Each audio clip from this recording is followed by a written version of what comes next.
तो कैसे हो आप सभी। स्वागत है आप सभी के इस नए व्लॉग में। तो अभी सुबह के 8 बज रहे हैं। मैं छत पे आया था ब्लैक कॉफ़ी और सनराइज़ एंजॉय करने के लिए, तो वो मैं पी चुका हूँ। और अब इसके बाद मैंने जाना है जिम, और आज जिम में हमने ट्रेन करना है बैक और रियल डेड्स। तो मैं आपको बता देता हूँ कि मैंने अपनी बैक और रियल डेड्स की ट्रेनिंग में एक चेंज करा है। कि पहले क्या होता था, मैं पूरे बैक की ट्रेनिंग करता था, फिर उसके बाद रियल डेड्स ट्रेन करता था। पर अब मैं रियल डेल्ट्स पहले करूँगा, फिर उसके बाद अपने बैक की ट्रेनिंग करूँगा। तो उसका रीज़न ये है कि कल मैं अपनी फिज़िक चेक कर रहा था, तो मैंने नोटिस करा कि मेरी जो रियल डेल्ट्स है वो काफ़ी वीक है। तो उसको अपना स्ट्रॉन्ग पॉइंट बनाने के लिए मैंने इसी चेंज करा है। और अब मैं रियल डेल्ट्स पहले स्टार्टिंग में करूँगा। तो स्टार्टिंग में फ़ायदा क्या होता है कि आप पे एनर्जी रहती है। और वर्कआउट का मतलब ट्रेनिंग का कभी भी एक चीज़ देखना कि जब आप पहली एक्सरसाइज करते हो तो उसमें आप पे ज़्यादा एनर्जी रहती है। तो मैं ज़्यादा एनर्जी रहेगी मेरे पास, तो मैं ज़्यादा वेट उठा पाऊँगा और अच्छे से उन्हें ट्रेन कर पाऊँगा और अच्छे से अपना फोकस उस पर दे पाऊँगा। बैक में क्या होता है कि जब आप बैक की कोई भी मूवमेंट करते हो तो उसमें हमारा रियल डेल्ट भी एंगेज रहता है। तो रियल डेल्ट ऑलरेडी फटीग हो जाता है, फिर लास्ट में ट्रेन करने से क्या होता है कि उसको मैं अच्छे से ट्रेन नहीं कर पाता हूँ और उसमें अच्छा माइंड मसल कनेक्शन नहीं बन पाता है मेरा, और उतना हैवी लोड मैं उसमें उठा नहीं पाता हूँ। तो अगर मैं रियल डेल्ट को वर्कआउट के स्टार्ट में करूँगा तो मैं उसे अच्छे लोड के साथ भी ट्रेन कर पाऊँगा, अच्छा मेरा माइंड मसल कनेक्शन भी बनेगा उसमें, और वो अच्छे से ग्रो भी करेंगे। तो इसके लिए अब उसे ट्रेनिंग के स्टार्ट में मैंने डाला है अपने, और फिर उसके बाद अपनी जो बैक का वर्कआउट होता है वो करेंगे। और आज मैंने mag grip lat pull down में एक PR बीट करना है। तो जैसे मेरे उसमें क्या है कि जो लेट पुल डाउन की मशीन होती है ना, तो 67.5 kg से मेरे मैक ग्रिप होते हैं। मैक ग्रिप वाला जो हैंडल रहता है उस पर लेट पुल डाउन पे 67.5 kg से मेरे 12 से 13 रैप आ रहे थे।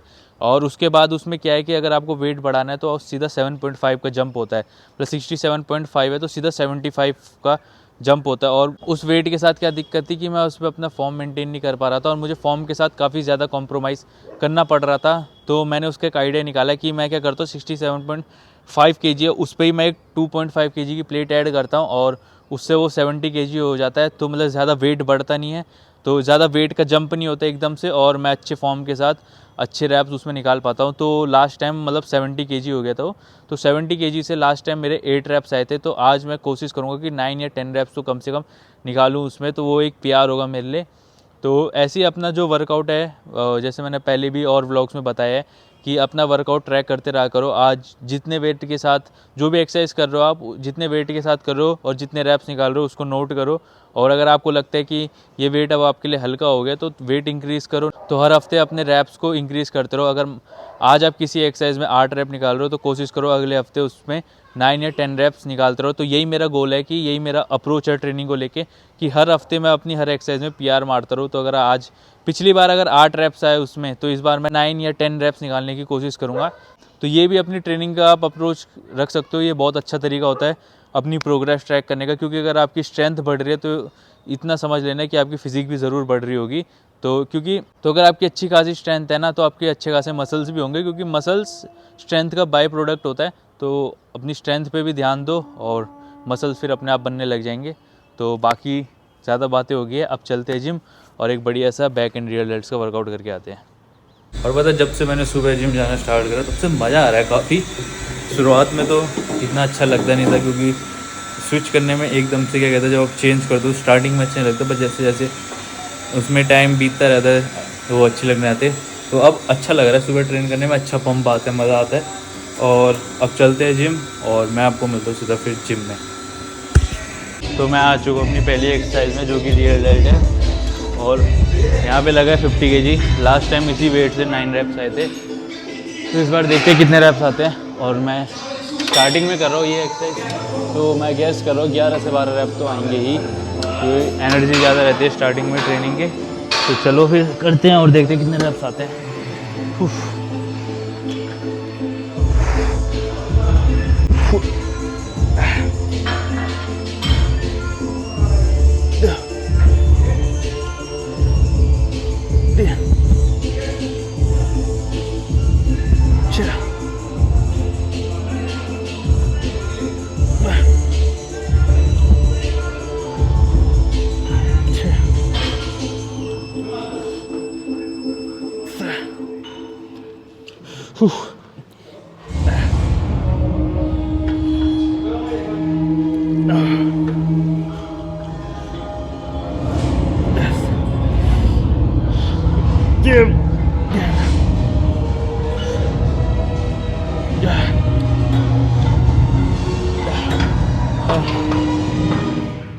सोचा ही था। 12 रैप्स आए।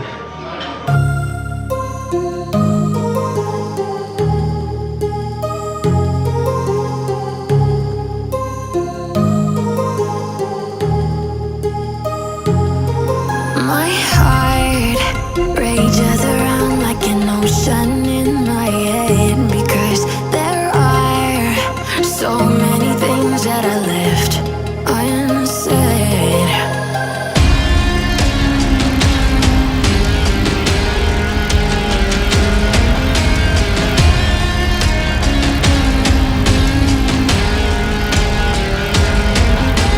I can almost feel you walking in the distance, but I know that it's not reality.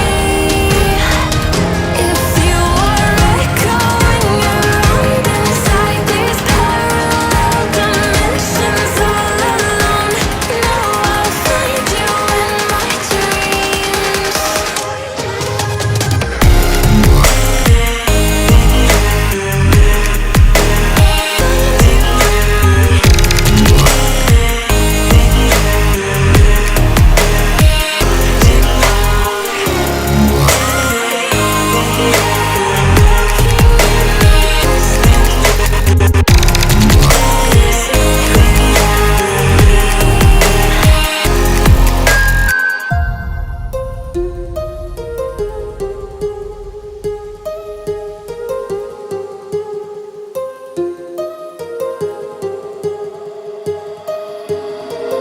My heart rages around like an ocean in my head.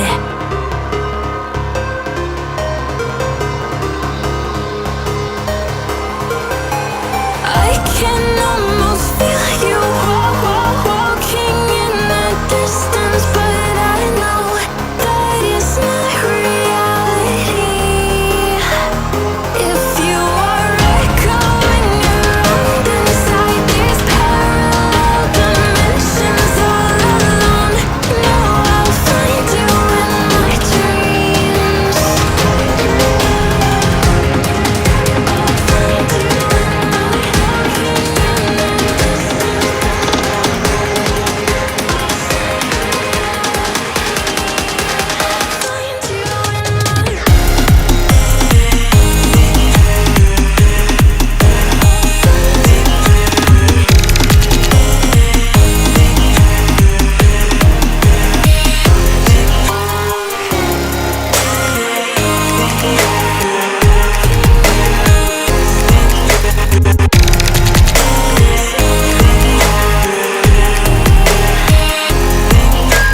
I can almost feel you walking in the distance, but तो back और real diets की training हो चुकी है ख़त्म। अब मैं जा रहा हूँ घर के लिए, और रास्ते से मैंने दूध और स्वीट पोटैटो लेने हैं क्योंकि दोनों नहीं है घर में। और जो मैंने पोस्ट वर्कआउट मील में ओट मील बनानी है उसमें मुझे दूध की ज़रूरत होगी, तो रास्ते से वो भी लेके चलेंगे। और ट्रेनिंग बैक और रियल डाइट्स की बहुत बढ़िया गई, 10 आउट ऑफ 10, बहुत मज़ा आया, बढ़िया पंप आया।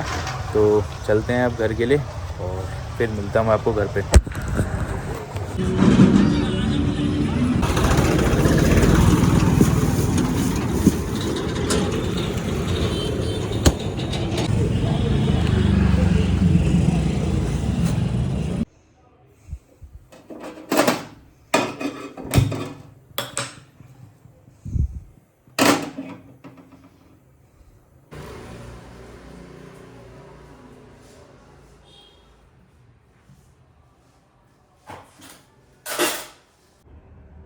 तो यहाँ पे मेरी पोस्ट वर्कआउट मील जो कि है ओट मील हो चुकी है रेडी। अब इसे खाते हैं क्योंकि अब मुझे लग रही है बहुत ज़्यादा भूख, तो फटाफट इसे खाते हैं और फिर बाकी बातें आपसे आगे करता हूँ मैं, पर पहले इसे कर लूँ ख़त्म।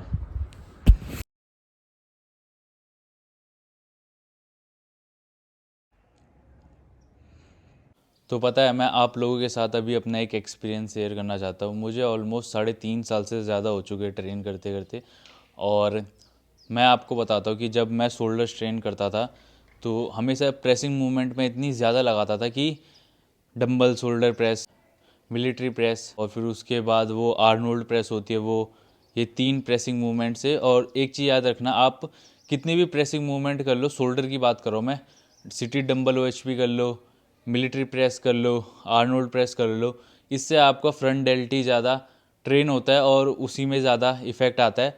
फिर उसके बाद साइड लैटरल रेस के लिए डंबल से करता था और रियल डेल्ट सबसे लास्ट में करता था। तो उसकी वजह से पता है क्या हुआ कि मेरा रियल डेल्ट काफ़ी ज़्यादा वीक रह गया। और ये मुझे ऑलमोस्ट 1-1.5 साल पहले ये चीज़ मुझे पता लगी, जब मैंने खुद से स्टडी करना स्टार्ट करा, पढ़ने लगा मैं यूट्यूब में और अदर सोर्स से मैं इंफॉर्मेशन कलेक्ट करने लगा। तो तब मुझे पता लगा कि ज़रूरी नहीं है कि आपको हमेशा अपनी एक्सरसाइज शोल्डर की या कोई भी और मसल्स हो उसके, जैसे शोल्डर के लिए आपको प्रेसिंग मूवमेंट के साथ ही स्टार्ट करनी है। अगर आपको ऐसा लगता है कि आपका रियर डेल्ट वीक है तो स्टार्ट उससे करो, अगर आपको लगता है कि साइड डेल्ट वीक है आपका तो स्टार्ट उससे करो। तो ज़रूरी नहीं है प्रेसिंग मूवमेंट से। और प्रेसिंग मूवमेंट इतनी ज़्यादा मत करा करो, क्योंकि हम जब भी चेस्ट में कोई भी प्रेसिंग मूवमेंट करते हैं तो उसमें हमारा फ्रंट डेल्ट ऑलरेडी बहुत ज़्यादा एंगेज रहता है और वो भी अच्छा खासा ट्रेन हो जाता है। एक एक्सरसाइज मेरे हिसाब से इनफ होती है फ्रंट डेल्ट के लिए, और इस वजह से मेरा रियर डेल्ट काफ़ी ज़्यादा वीक रह गया था। और अब मैंने क्या करा है कि मैं जैसे बैक ट्रेन करता था उसमें भी मैं वापस यही गलती कर रहा था कि मैं बैक की पूरी एक्सरसाइज करने के बाद रियर डेल्ट लास्ट में करता था। तो मैं अब इसे स्टार्टिंग में करूँगा। तो इससे क्या होता है कि स्टार्टिंग में करने से कि मेरे पास एनर्जी ज़्यादा रहती है और स्टार्ट में ट्रेन कर रहा हूँ मैं रियर डेल्ट, तो मैं उस पर ज़्यादा लोड के साथ उसे ट्रेन कर पाऊँगा और अच्छा अपना माइंड मसल कनेक्शन उसमें बना पाऊँगा। तो ये है, और ये आप किसी भी प्रिंसिपल है, आप किसी भी एक्सरसाइज में इसे ट्राई कर सकते हो। चाहे आप चेस्ट में देख लो, चेस्ट में भी लोग क्या करते हैं, इतनी ज़्यादा प्रेसिंग मूवमेंट करते हैं। जब मैं बिगनर था तो मैं भी गलतियाँ करा करता था कि आप फ्लैट बेंच प्रेस करेंगे, लोग इंक्लाइन बेंच प्रेस करेंगे, फिर उसके बाद डिक्लाइन प्रेस करेंगे, फिर उसके बाद नहीं होगा तो उसके बाद डंबल प्रेस करेंगे, फिर लास्ट में जाके दो फ्लाई मूवमेंट करेंगे। एक तो आपको बता दो इतनी ज़्यादा प्रेसिंग मूवमेंट ओवर फटीग हो जाता है बॉडी के लिए, क्योंकि उससे रिकवर करना, हमारी बॉडी अगर उस एक्सरसाइज से रिकवर नहीं करेगी इतनी ज़्यादा सेट से, तो हम जब वापस चेस्ट ट्रेन करने के लिए जाएंगे तो हमारी बॉडी रिकवर नहीं रहेगी और हम वापस अपना 100% नहीं दे पाएंगे। तो ये चीज़ होती है। मेरे हिसाब से चेस्ट के लिए भी 2 मूवमेंट प्रेसिंग के और 1 मूवमेंट फ्लाई का इनफ होता है, ठीक है। और ये मैं अपना पर्सनल एक्सपीरियंस से बता रहा हूँ, और मेरे हिसाब से जितने भी एडवांस लिफ्टर होंगे जिनको काफ़ी टाइम हो गया होगा वो भी मेरी बात से एग्री करेंगे, क्योंकि आप जिस दिन ये समझ जाओगे कि ज़्यादा वॉल्यूम की ज़रूरत नहीं होती है, हमें नीड होती है ज़्यादा इंटेंसिटी की। अगर आप हर सेट पे अपना 100% दे रहे हो और इंटेंसिटी आपकी फुल 100% है तो आपकी मसल्स ग्रो करेंगे और कम वॉल्यूम में अच्छे खासे रिजल्ट आपको मिल सकते हैं। और ज़्यादा वॉल्यूम का कोई फ़ायदा नहीं होता, क्योंकि आप उससे रिकवर नहीं कर पाओगे, तो उतने वॉल्यूम करने का फ़ायदा क्या है, ठीक है। ये मैं अपना पर्सनल एक्सपीरियंस आप लोगों के साथ शेयर कर रहा हूँ, क्योंकि पहले मैं अभी बहुत हाई वॉल्यूम वाला वर्कआउट करता था, और फिर उसके बाद जब मैंने वॉल्यूम कम करी और इंटेंसिटी पे फोकस करा, हर सेट को अपने फेलियर तक ले जाने लगा, तो मेरे को बहुत बेटर रिजल्ट दिखे। और यही था मेरा। और आप लोग भी कर सकते हो कि अगर आपको लगता है कोई भी एक्सरसाइज हो, बैक हो, चेस्ट हो, लेग्स हो, अगर आपको लगता है कि आपकी हैमस्ट्रिंग वीक है लेग्स में, तो लेग्स में अपने हैमस्ट्रिंग से स्टार्ट करो। अगर आपको लगता है शोल्डर में आपका रियर डेल्ट वीक है, साइड डेल्ट वीक है, तो उस एक्सरसाइज से स्टार्ट करो। जो भी मसल आपको लगता है कि आपका वीक है, उस मसल की ट्रेनिंग से स्टार्ट करो। उस मसल को सबसे पहले प्रायोरिटी में रखो, सबसे पहले उससे स्टार्ट करो। उससे क्या होगा कि आप ज़्यादा लोड उठा पाओगे, आपका अच्छा माइंड मसल कनेक्शन रहेगा, और लास्ट में अगर आप उसे ट्रेन करोगे तो आपका माइंड मसल कनेक्शन नहीं बन पाएगा उससे, और आप उसे ज़्यादा लोड से ट्रेन नहीं कर पाओगे, क्योंकि आप ऑलरेडी काफ़ी ज़्यादा फटीग हो जाते हो। आप पूरी एक्सरसाइज करो, लास्ट में उसे ट्रेन करो तो उतना अच्छा लोड उससे उठा नहीं पाओगे। ऑब्वियस सी बात है, क्योंकि जब पिछले हफ्ते मैंने रियर डेल्ट ट्रेन करा था और लास्ट में मैंने उसे ट्रेन करा, तो मैंने उसी वेट से 50 kg से 9 रेप्स निकाले, और जब मैंने आज स्टार्टिंग में ट्रेन करा तो मैंने 2 या 3 रेप्स ज़्यादा निकाले, मतलब 12 रेप्स आए थे, मुझे याद है। तो ये एक्सपीरियंस है, आप लोगों के साथ शेयर कर रहा हूँ, तो ये भी आप लोग ट्राई करके देखना। पता है मुझे ऑलमोस्ट 3.5 साल से ज़्यादा हो चुका है ट्रेन करते करते, और अभी भी काफ़ी चीज़ें हैं जो मैं सीख रहा हूँ और जो मैं सीखता हूँ। जैसे अभी जो ये रियल डेल्ट है, ये भी मैंने अभी आप लोगों के साथ एक्सपीरियंस शेयर करा। तो कभी भी अपने आप को ये मत सोचा करो कि आपको सब कुछ पता है।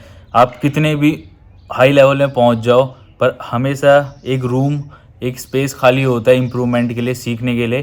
तो हमेशा सीखते रहो, और एक चीज़ से अगर आपको रिज़ल्ट नहीं मिल रहा है तो क्या पता ये सही टाइम है आपका उसको चेंज करने के लिए और नई चीज़ ट्राई करने के लिए, क्योंकि पहले पता है क्या होता था कि मैं सिंगल मसल ट्रेन करता था और मैंने ऑलमोस्ट 1.5 साल तक, 1.5 भी नहीं 2 साल तक मैंने उसी में स्टिक रहा, मैं उसे करता था, पर उससे मुझे रिजल्ट नहीं आ रहे थे। क्योंकि उसमें गलती क्या करता था मैं कि हमेशा मैं सिंगल मसल के दिन काफ़ी ज़्यादा वॉल्यूम में वर्कआउट करता था और उससे रिकवरी नहीं होती थी अच्छी, तो उसकी वजह से रिजल्ट मुझे अच्छे नहीं मिलते थे। और फिर उसके बाद मैंने पुश पुल लेग्स ट्राई करा। शुरुआत में मैं बहुत डर रहा था क्योंकि 2 साल तक आप जो स्प्लिट फॉलो कर रहे हो और एकदम से उसे चेंज करना, तो काफ़ी ज़्यादा मैं हेजिटेट कर रहा था। पर जब मैंने चेंज करा और उस टाइम मैंने कट भी कर रहा था, तो मैंने काफ़ी चीज़ें सीखी। जैसे मैं अपना वर्कआउट नोट्स ऐप पे लिखने लगा, अपना वर्कआउट ट्रैक करने लगा, जितने रैप्स लगा रहा हूँ मैं उसे ट्रैक करने लगा, अपने फूड को ट्रैक करने लगा, हर जो फूड मैं खाता हूँ उसे मेज़र करने लगा। क्योंकि ये सब मेरे लिए नया था, मैं उस टाइम काफ़ी हिचकिचा रहा था, पर जब मैंने करके देखा तो तब मुझे इतने बढ़िया रिजल्ट मिले। तो ज़रूरी नहीं है कि जो हम चेंज जो गलती हो, चेंज करके देखो, एक्सपेरिमेंट करके देखो। क्योंकि आप एक्सपेरिमेंट, पता है बॉडी बिल्डिंग काफ़ी ज़्यादा एक्सपेरिमेंट का खेल है। ज़रूरी नहीं है जो चीज़ मेरे लिए वर्क करती हो वो आपके लिए भी वर्क करे। तो खुद अपने लिए एक्सपीरियंस करके देखो, एक्सपेरिमेंट करके देखो और फिर उसे ट्राई करके देखो। तो मैं जो आपको बता रहा हूँ वो मैं अपने एक्सपीरियंस से बता रहा हूँ और मेरे हिसाब से ऑलमोस्ट हर किसी के लिए एप्लीकेबल होता है जो बॉडी बिल्डिंग और जिम वगैरह ट्रेनिंग वगैरह में है और जो अच्छे खासे मसल्स बनाना चाहता है, तो ये उन लोगों के लिए बिल्कुल काम करेगा। तो हमेशा सीखने के लिए एक जगह रहती है, तो अपने माइंड को एक नैरो माइंड मत रखो, सीखते रहो। और बाकी व्लॉग को भी करते हैं ख़त्म, ज़्यादा लंबा व्लॉग हो गया और काफ़ी आज आपके साथ मैंने बातें करी। और अगर आपको ये व्लॉग अच्छा लगा होगा तो सीधे शेयर करना, सब्सक्राइब करना, लाइक करना, कमेंट करना। और मेरे को कुछ आपकी क्यूरीज होगी तो मेरे को कमेंट में डाल देना। मैं कोशिश करूँगा कि अगले व्लॉग में उसे भी कवर करूँ और उसको उस टॉपिक के बारे में मैं आप लोगों के साथ और बातें करूँ और आप लोगों को बताऊँ अगर आपको कोई क्यूरी होगी। और व्लॉग को करते ख़त्म, तब तक के लिए पीस आउट।